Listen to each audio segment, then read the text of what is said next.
This is the San Francisco 49ers Report by Chat Sports. Chase Sr. here with you. Thank you so much for taking the time out of your day to join me here on the show. And coming up, we are going to preview this Week 8 game between the San Francisco 49ers and the Dallas Cowboys. Another installment of this traditional, old school, great rivalry that is going to come your way on Sunday Night Football. San Francisco, even though they suffered that really ugly loss against the Kansas City Chiefs last week at home in that Super Bowl 58 rematch, 4.5-point favorites. The over-under, 46.5. Niners will be the home team once again at Levi's Stadium, just like they were last October against the Cowboys, a little bit earlier in the season at that juncture of the 2023 campaign. Kickoff slated for 8:20 p.m. Eastern, 5:20 p.m. on the West Coast. Be sure to hit that subscribe button, by the way, and join us for our Sunday Night Football watch party. And if you want Niners coverage every single day that's insightful, informative, entertaining, thought-provoking, where you have a voice, also hit that sub button. We're 191 people away from 147,000 subscribers.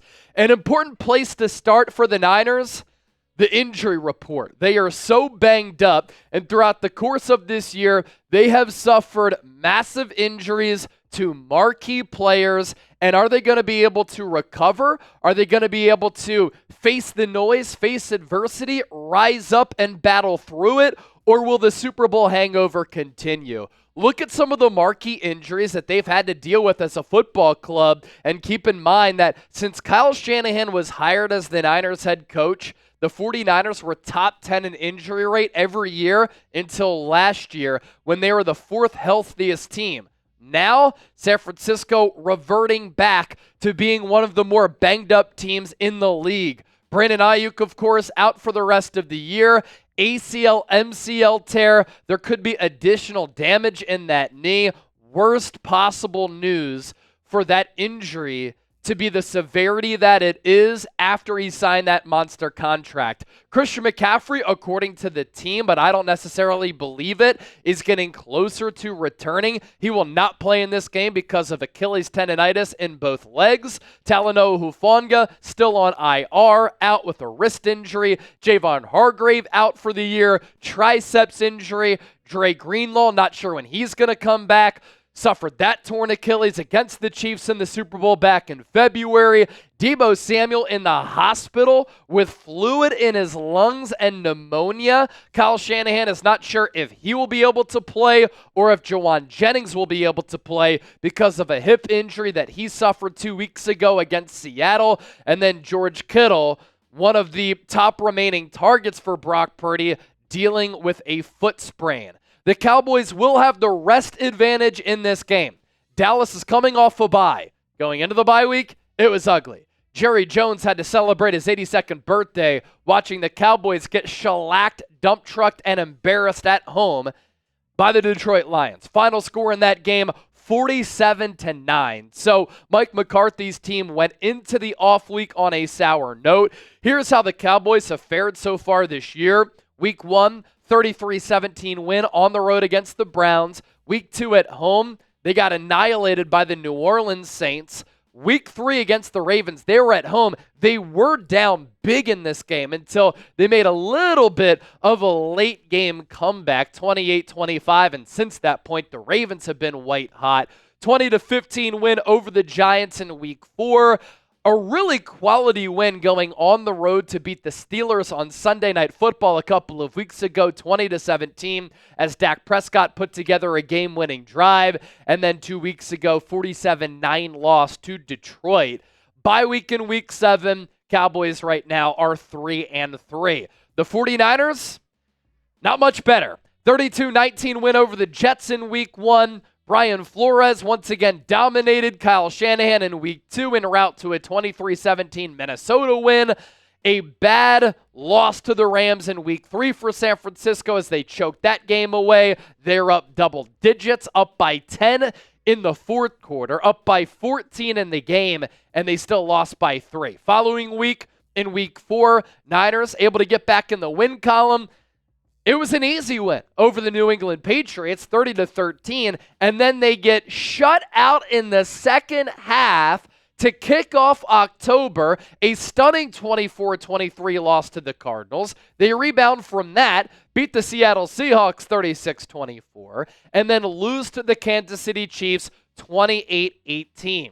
At some point, the Niners at 3-4 with this Week 9 bye looming and a difficult schedule coming up after the bye are going to have to string together consecutive victories and play better football than what they've been playing in all three phases of the game. Offense, defense, special teams, if they want to make it back to the playoffs and have a chance at that quest for 6. Of course, the recent history between San Francisco and Dallas, you can't write the history of the NFL without this rivalry, without these two organizations, two of the most successful organizations throughout the course of the National Football League. But in recent memory, it has been the Niners who have really controlled this rivalry. In 2021, they went on the road, AT&T Stadium, Arlington, Texas, Jerry World, and they pulled out a 23-17 win as big underdogs. In 2022 at Levi's Stadium in the divisional round, San Francisco won 19-12. Brock Purdy able to overcome a slow start in that game. He finished strong. And then last year, October 8th, the Niners, it was impressive how much they beat up on the Cowboys. A final score of 42-10, and that game is over at the end of the first quarter, if not at recess. And look, the Niners have owned the Cowboys of late. A win against the Dallas Cowboys is needed for the San Francisco 49ers with them at 3-4. But I don't care if the Niners win this game. San Francisco is better than Dallas. They should dominate the Cowboys. The Cowboys are secretly rebuilding. 2 weeks ago, prior to their bye week, they got embarrassed by the Detroit Lions. They are not among some of the top teams in the NFC. The 49ers are capable of being in that category, but up to this point this year, they haven't been elite offensively, haven't been elite defensively, and on special teams, they are a joke. The 49ers are what their record says that they are. Even if they go out there and they beat Dallas 40-10, I won't be impressed because the real boogeyman for the San Francisco 49ers is the Kansas City Chiefs. The Niners play with confidence and swagger against Dallas. They play scared, timid, and hesitant against Kansas City. And that is the team they should be measuring themselves up against because Kansas City, they are real Super Bowl contenders. The Dallas Cowboys are fraudulent. So even with the dominant win over the Cowboys, it won't change my opinion on the Niners. They have to prove to me that they can overcome this slow start and that they can actually be a Super Bowl contending team because right now they are far from being in that class. So who you got in this game? DAL for the Dallas Cowboys, SF for the San Francisco 49ers. Sound off with your predictions, and I'll give you my score prediction coming up at the end of the show. Still plenty more to get to, but first, today's Niners-Cowboys preview right here on the San Francisco 49ers Report, sponsored by PrizePicks, the best daily fantasy sports app in the game with over 10 million active members. This is daily fantasy sports made easy. You pick 2 or more players, you choose more or less on their projected stats, and you're guaranteed to win some big-time money. PrizePicks has handed out billions of dollars in awarded winnings, and they have made daily fantasy sports accessible to all. Right now, you get $50 when you play $5. You don't even need to win. To receive that $50 bonus, it's guaranteed. All you have to do, go to prizepicks.com/CLNS and use the code CLNS. I love the specials that PrizePicks has to offer. For instance, basketball opening night, Anthony Edwards, more than a half point. So he scores 1 point, that's 1 win. So let's use that to our advantage. Anthony Edwards, you can check that off as a dub. Celtics-Knicks opening night on this Tuesday, October 22nd. Less than 26.5 points for Jason Tatum, and then more than 38.5 points, rebounds, and dimes for Jalen Brunson. It's as easy as that, ladies and gentlemen. Pick more, pick less, pick PrizePicks, and run your game with PrizePicks at prizepicks.com/CLNS. To the back half of our preview here on the Niners Report. The San Francisco 49ers will beat the Dallas Cowboys if they do these following things in this Week 8 Sunday Night Football matchup. As part of our preview here, in my eyes, is what the Niners need to do in order to even up their record and get back to 500. Obviously, after the injury to Brandon Ayuk, a brutal injury for him, considering he got $76 million in guaranteed money. He's a true outside wide receiver on a team that lacks those types of players. Last year, he was an all-pro, and then he suffers a torn ACL, MCL, and there could be additional damage in that knee. So the loss of him makes the wide receiver situation very murky for the Niners. It is time for Brock Purdy to elevate. Brock Purdy, I'm talking to you, and I've been a big fan of yours. I've called you one of the top quarterbacks in the National Football League, and even after that ugly performance against Kansas City, I still think that's true, and I still think that Purdy is a top 10 player at his position. But Brock, do you want to get paid? Do you want to prove that you are in fact a franchise quarterback? Do you want to get paid $50 to $60 million per year? Do you want to go from Mr. Irrelevant to a star in this league? You're going to have to do it without your stars. The Niners' current wide receiver situation going into this game against Dallas, it's uncertain. We're not sure if Deebo Samuel is going to be able to play. He's currently in the hospital with pneumonia and fluid in his lungs. Jawan Jennings has an opportunity to step into a larger role without Brandon Ayuk, but he's dealing with the hip injury, and Kyle Shanahan's not sure if he's going to be able to play. The Niners drafted Ricky Pearsall in the first round. I know that he got shot less than 50 days ago, but it's time for him to live up to the expectations of being that first-round pick and show that you are worthy of that draft selection.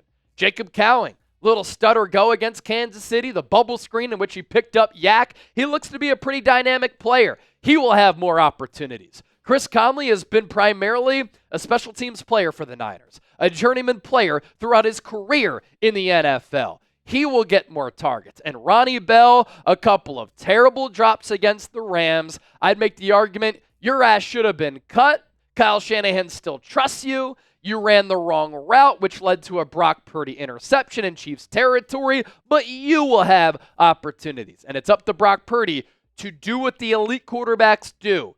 When you're dealing with adversity, when you're dealing with injuries, you still have to perform. That's why you get paid the big bucks, and you have to maximize the weapons around you, regardless of who those players are. Key to the game number 2. San Francisco has to finish in the red zone against a struggling Dallas Cowboys defense. When the Cowboys have gone up against good offenses this year, Saints in week 2, Ravens, Lions, it hasn't even been close.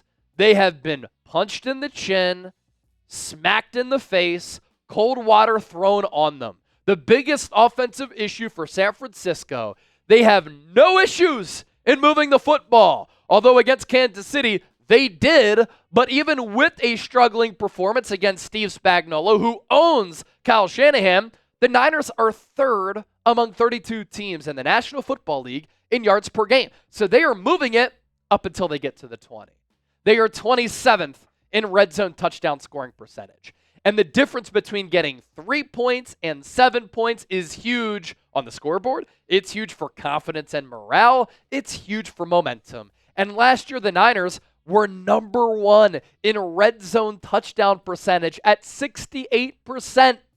That means when they got inside the 20, they scored touchdowns 68% of the time. This year, they are about 23 percentage points lower, and they were down from number 1 in the league to 27 among 32 teams. And when you talk about the 49ers head coach, Kyle Shanahan is a really good coach in this league, but he needs to look in the mirror and he needs to adapt.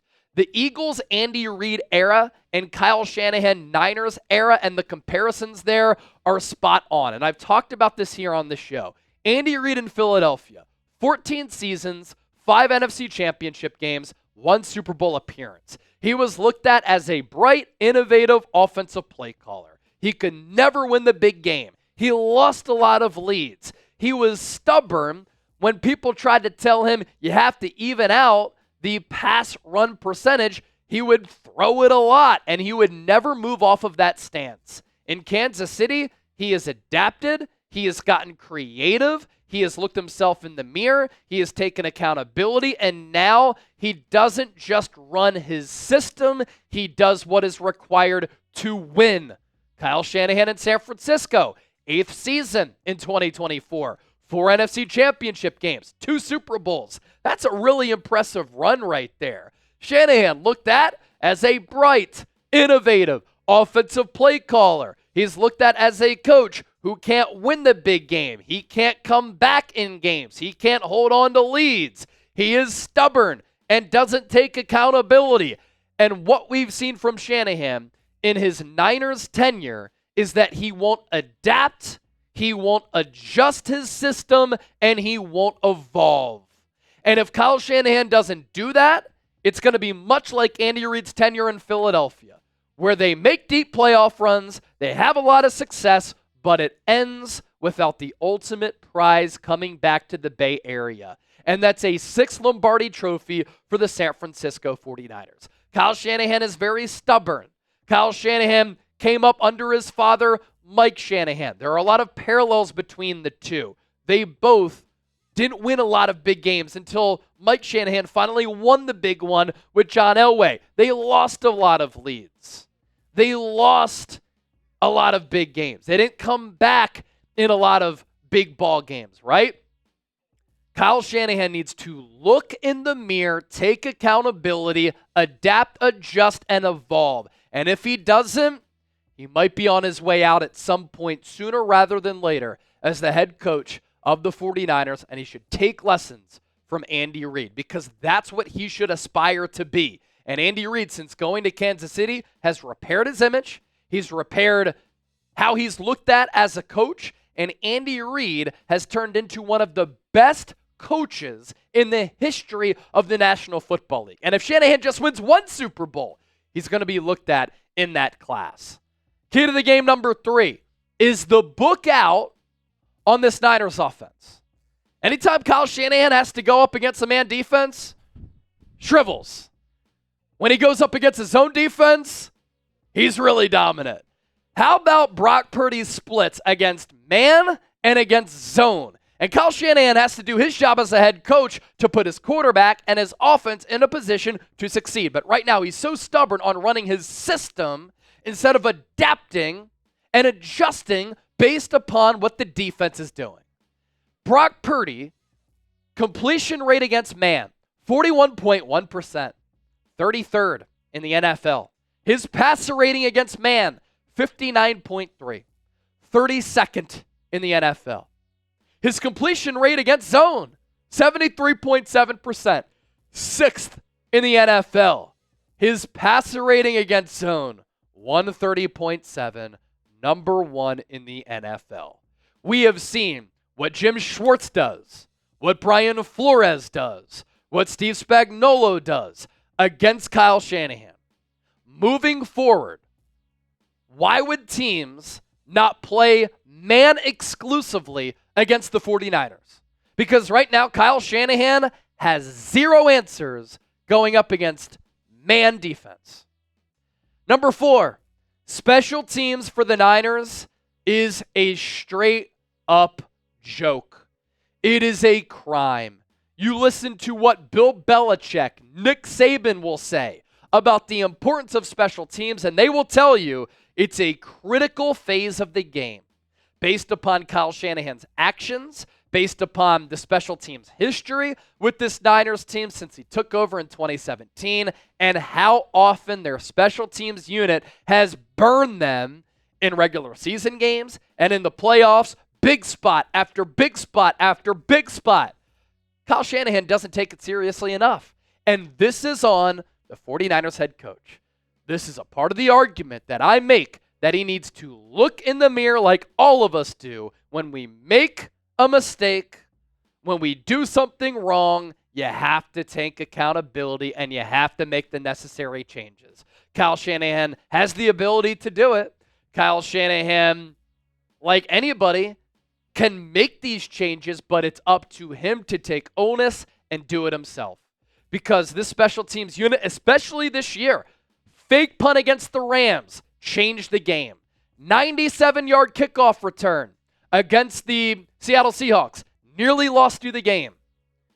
Long punt return from Mecole Hardman this past Sunday led to a Chiefs score. And from that point, after the Niners couldn't capitalize on stopping the fake punt, on intercepting Patrick Mahomes, you have the Brandon Ayuk drop, the long punt return, and from there, momentum shifted, and the game was pretty much over, even though the Niners tried valiantly to come back in that game, and somehow it was still 14-12, despite them getting dominated. Against Arizona, you had some bad special teams moments. Fire Brian Schneider if you have to. But take special teams more seriously, please. And then key to the game number 5. Outside of CeeDee Lamb, the wide receiver situation for Dallas isn't great. Brandon Cooks, a solid number 3 at this point of his career. It's not a great number 2. They have trouble running the football. Rico Dowdle, Ezekiel Elliott, Deuce Vaughn. Those are the running backs. They had a lot of young players along that Cowboys offensive line. And they've given Dak Prescott $60 million per year. Ever since they gave him his first contract, they've become overly Dak dependent. And because they've paid him, his complimentary cast of support has dwindled and gone down because the Cowboys haven't devoted financial resources to those other positions to help elevate Dak. When he started his career, great run game. Zeke was in his prime. Great offensive line. Wide receiver situation was good. Defense was great. Dak managed the game. They ran it a lot. But then he gets paid, and they've turned into a Dak-led, pass-happy offense. And he's just not that quarterback because he's simply not that elite. So if you pressure Dak Prescott, if you confuse him, if you have some multiple looks, if Nick Bosa, Fred Warner are able to play up to their standard, the Niners can get pressure. They hold up on that back end. Dak Prescott will fold. How the Cowboys have fared this year? Completely mediocre football team. They're 20th in the NFL in points per game with 21. They are 12th in yards per game at 336.5. 18th in yards per play at 5.2. 10th on third downs, which is pretty good at 41%.